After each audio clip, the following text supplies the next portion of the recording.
बिस्मिल्लाहिर्रहमानिर्रहीम और अस्सलाम वालेकुम। दोस्तों, कहते हैं कि सच कभी छुपता नहीं और कभी ना कभी सामने आ ही जाता है।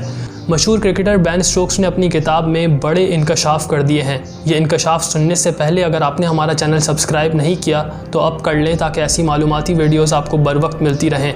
इंग्लैंड के ऑलराउंडर बेन स्टोक्स की किताब ऑन फायर में उनका कहना है कि इंग्लैंड ने जब हिंदुस्तान को 31 रन से हराया था तो हमें ऐसा लग रहा था कि इंडिया ये मैच जीतना ही नहीं चाहता था। बेन स्टोक्स ने कप्तान विराट कोहली, ओपनर रोहित शर्मा, केदार यादव और साबिक कप्तान महेंद्र सिंह धोनी की नीयत पर सवाल खड़े कर दिए हैं। स्टोक्स मजीद लिखते हैं कि ग्राउंड में ऐसा महसूस हो रहा था कि रोहित शर्मा जानबूझकर खराब बैटिंग कर रहे हैं। स्टोक्स कहते हैं कि जब MS धोनी बैटिंग करने आए तो 11 ओवर्स में 112 रन दरकार थे।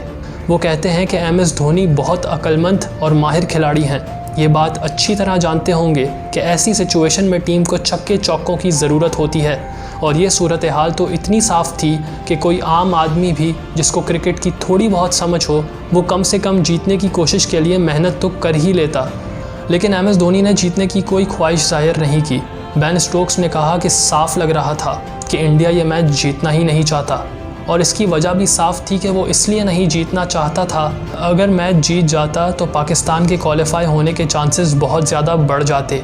इसी वजह से इंडिया जानबूझकर ये मैच हारा। मज़ीद बेन स्टोक्स का अपनी किताब में कहना था कि धोनी ने 31 बॉल्स पर 42 रन की बाजी खेली, लेकिन वो तेज़ खेलना तब शुरू हुए जब इंडिया के हाथ से बिल्कुल मैच निकल चुका था।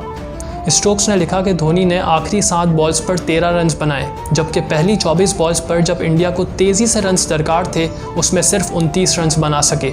वो कहते हैं कि MS धोनी और केदार यादव की ये पार्टनरशिप पुरस्कार थी। मैच हार के इंडिया ने जानबूझकर पाकिस्तान को नुकसान पहुंचाया। दोस्तों, बेन स्टोक्स ने इंग्लिस्तान को पहला वर्ल्ड कप जीतने में एक अहम किरदार अदा किया है। उनका कहना था कि जो सबसे मुश्किल टीम थी, जिससे जीतने में सबसे ज़्यादा मुश्किलात पेश आई, वो पाकिस्तान की टीम थी।